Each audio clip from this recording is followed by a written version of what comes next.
Ibihe byiza kuri mwe mwese mo kubana natwe hano kuri channel ya Icyizere Family TV mu biganiro tugenda tugarukaho umunsi ku munsi. Inshuti zacu aho mujye muherereye mu mpande zigiye zitandukanye, mwese mbahaye ikaze. Ngewe ni inshuti Isaac nk'uko bisanzwe. Inshuti zacu rero uyu munsi tugiye kuba tureba, hari ubutumwa twagiye twakira bugiye butandukanye batubwira ngo muzadukorere ikiganiro ku basore n'abakobwa. Nashatse ingingo zigera kuri esheshatu, nashatse ibintu bigera kuri bitandatu abakobwa bifuza ko abasore bakundana bahajya babakorera nubwo bajya batinya kuba babivuga. Ese ubundi birashoboka ko umukobwa ajya benguka umusore, yamara kumwenguka akaba yabona imbaraga zo kumubwira ko amukunda? Ibyo ngibyo birashoboka ko ashobora kuba yamubwira ati ngewe naragukunze, nakwiyumvisemo, bigatuma rero umusore nawe yumva bimuteye ikibazo ati ni gute umukobwa yaba ambwiye ko ankunda ari njyewe wakabimubwiye? Ngo ibyo ni kirazira. Ariko si ubu koko ni kirazira? Ntago byakabaye kirazira, turi mu iterambere. Kandi ikindi ibintu byaroroshye ni uburinganire. Ushobora kubona umukobwa wabona umutipe akuciyeho ukamubwira ati uriya mutipe kabisa nimero ye ndayikeneye, cyangwa se bigatuma umwiyumvamo hanyuma ugashaka nimero ye ukamuhamagara. Izi ngingo esheshatu zijya zikunda kugora abasore benshi mu gihe abakobwa bakundana baba bifuza kubwirwa izi ngingo zigera kuri esheshatu, nyamara ugasanga abasore ntabwo izi ngingo bakunze kuzikoresha, ntabwo baziha agaciro, nyamara abakobwa bo baziha agaciro. Ingingo ya mbere tugiye kuba tugarukaho rero dukubita tubangura ni iyi ngiyi: kubwira umukobwa ko umukunda kenshi, ukajya uhora ubimubwira. Nubwo benshi batajya bakunda kubiha agaciro cyangwa bagakeka ko kubivuga kenshi bigaragara nabi, abakobwa benshi bakunda abasore bababwira yuko babakunda, bakabibabwira buri munsi, bakabibabwira kenshi baba bari kumwe, ndetse nubwo baba batari kumwe bakifuza yuko bajya bahora bababwira ngo I love you. Biramushimisha cyane. Uzabibwirwa nuko uzabimubwira ukabona abigusubirishijemo inshuro zirenze imwe, inshuro ebyiri, akubwira ngo subiramo iryo jambo mbwi. Ariko se koko wamubwira ko umukunda akongera akabigusubirishamo rimwe, akongera akabigusubirishamo ubwa kabiri, iyo bisubiyemo nka gatatu aravuga ati koko wa muntu arankunda bya nyabyo, ntabwo ari burake. Bivuze ko hari abenshi bijya bibagora kuba babwira abakunzi babo yuko babakunda. Iyi ngingo ya mbere ishimisha abakobwa. mu gihe uzaba muri kumwe uzafashisha izi ngingo. Niba umukunda by'ukuri umubwire yuko umukunda kenshi. Ingingo tugarukaho ni iya kabiri dukomeza. Ingingo ya kabiri ishimisha umusore aba agomba kubwira umukobwa, uzajya umubwira ko muzabana, kubera ko urukundo rudafite intego nta kamaro. Umukobwa wese aho ava akagera arota umunsi w'ubukwe n'umusore bakundana. Umukobwa wese aho ava akagera, uko yaba ase kose, uko yaba angana kose, imyaka yaba afite iyo ari yo yose, umukobwa azahora arota umunsi w'ubukwe bwe n'umusore bakundana. Azajya ahora arota imodoka bazagendamo, arota inshuti ze zaba zamuherekeje muri ubwo bukwe, arota imyenda bazaba bambaye, arota ibyishimo bizaba biri aho ngaho, arota uburyo azaba yagaragaye mu ikanzu, arota uburyo azaba yizihiwe ari kumwe n'inshuti ze, abavuga ati dore ninjye wahisemo neza, ati dore Imana iranyibutse. Mbese muri makeya agahora ni ibyishimo. Nubwo uyu mukobwa rero atabibwira uwo musore, ariko uyu mukobwa ibi ngibi nabyo biri mu byo azajya ahora arota umunsi ku munsi. Bivuze ngo rero umusore najya ahora amubwira yuko bazabana, uyu mukobwa bizamushimisha. Bivuze ngo rero nukundana n'umukobwa mukabonana amezi 3, amezi 5, umwaka, imyaka 2-3, utamubwira ngo tuzabana, si ubwo urwo rukundo rwaba rugamije iki? Ntacyo rwaba rugamije. Rero nutabimubwira agahura n'abandi babimubwira, wowe uzashiduka yarigendeye kera, usigara umeze nka cya kirondwe cyumiye ku ruhu, inka yarariwe kera. Tugaruke ku ngingo ya gatatu. Ingingo ya gatatu, wa musore we, ikintu uzakora uzajya uha umukunzi wawe impano uko yaba ingana kose iyo ari yo yose. Mvuze ngo uziyemere cyangwa utange ibyo udafite. Usange wenda uri mu kimina, umukobwa araguhamagaye ati sheri rwose nshaka amafaranga ya n'aya, nabuze agatelefone.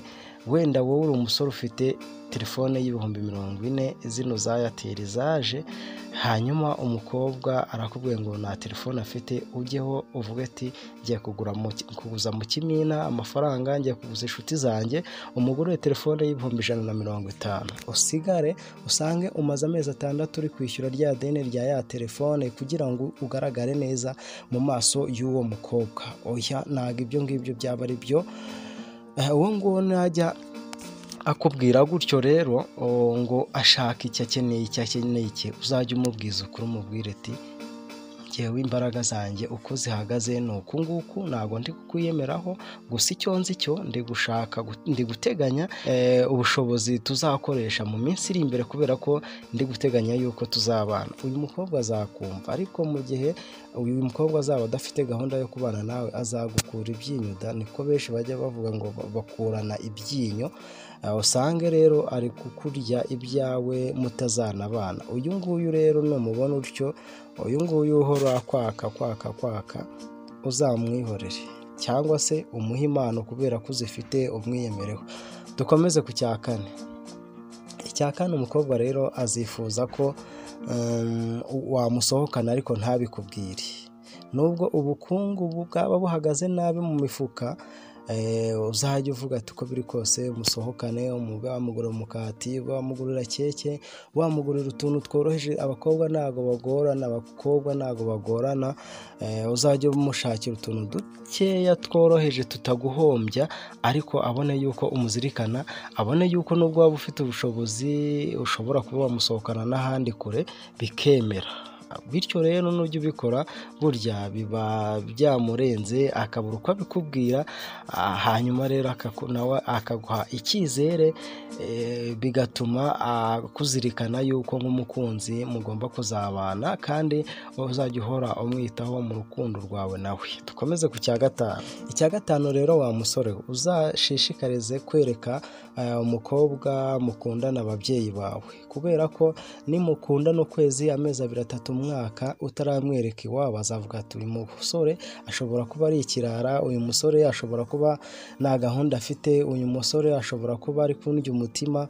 Nyine niba atandya umutima, ni gute twaba tugendanye ukwezi, amezi 8, umwaka urashize ataranyereka iwabo ngo iwabo bamenye, nitujya duhura no mu nzira iwabo bavuge ati dore uyu ni umukazana, banyishimire, cyangwa se bavuge turiya mukobwa nawe ubivemo hakiri kare bitaragutwarira umwanya. Iki kintu rero kijya gikunda kugora abasore, ugasanga umusore aravuze ati ese ko mfite abakobwa bagera muri 15 nereta, ni gute ndajyana umukobwa imuhira iwacu nkamwerekana?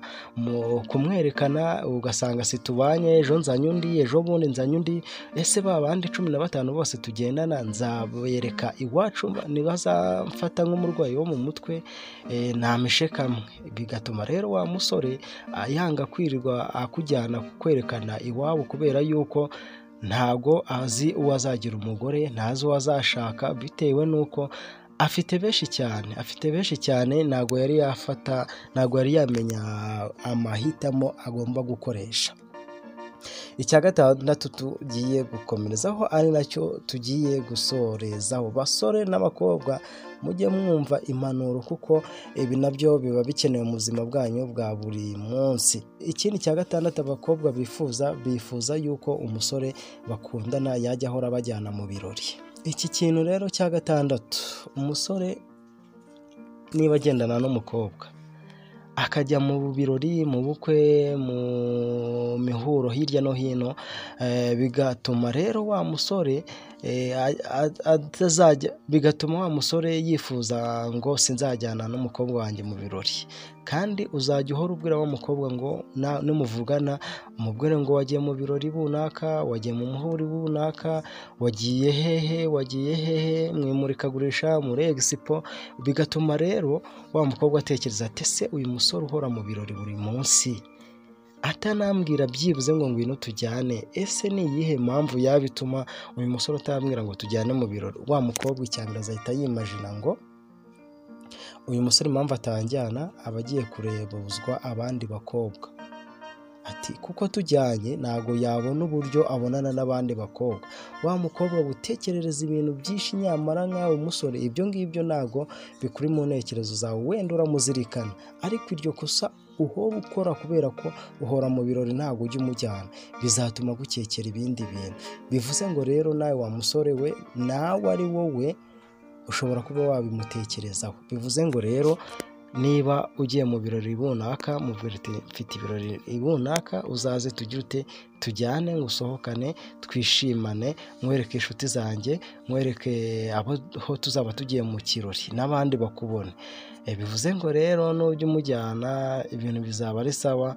Aka kana abakobwa baragakunda ko wabasohokana mu birori, nabo bakizihirwa nyine mugatemberana, abababonye bakavuga ati dore umukunzi wa runaka.